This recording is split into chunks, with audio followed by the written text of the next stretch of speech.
So the first treadmill that we have here is this one from Ypoo.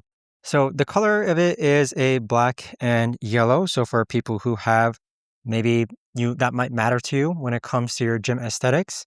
But it's a manual walking pad. It does have a remote that you can use to control. So this is the remote that you can use to go ahead and control it, as well as a touchpad on the top here. So this is the touchpad.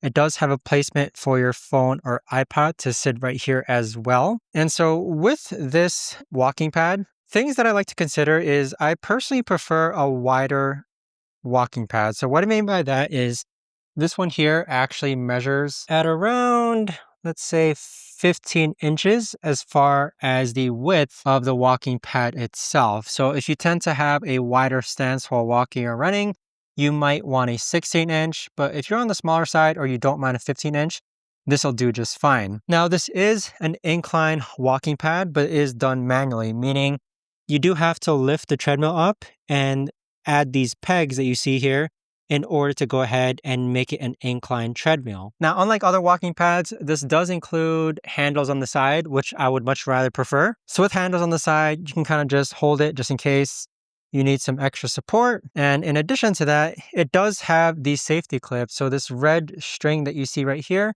this is going to go ahead and attach to your shirt. And anytime you walk off of the pad and this pulls, it's going to go ahead and automatically turn off the walking belt. So if we go ahead and turn this on, again, you can use either the touchpad control here, or you can use the remote. But if we take a look at the screen, you'll see that the displays are, it shows your speed, it shows your time, and it shows your calories burned, as well as the distance traveled. So you can set right here, if you click on mode, you can have it cycle between which mode you want it to display. And so with it, it just makes it really easy to go ahead and see all the metrics that are important when it comes to walking. Now, likewise, you can simply just click on the mode button, and it's very easy to go ahead and show you which metrics are displaying. So with this, you can basically do a start, pause, stop, increase speed, and decrease speed. So it makes it very easy to go ahead and see what controls you have on this walking pad itself.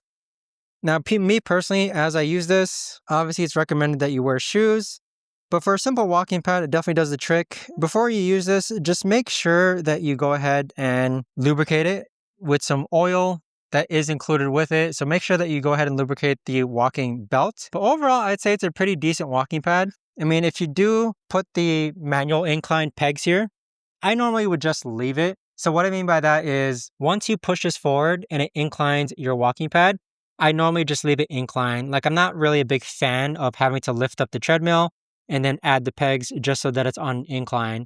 But having an incline is definitely going to make you work harder, which I appreciate because if you're going to be doing the same amount of effort, why not make it an incline walking pad? So that's pretty much it though for the Ypoo incline walking pad. Let's go ahead and move on to the next walking pad.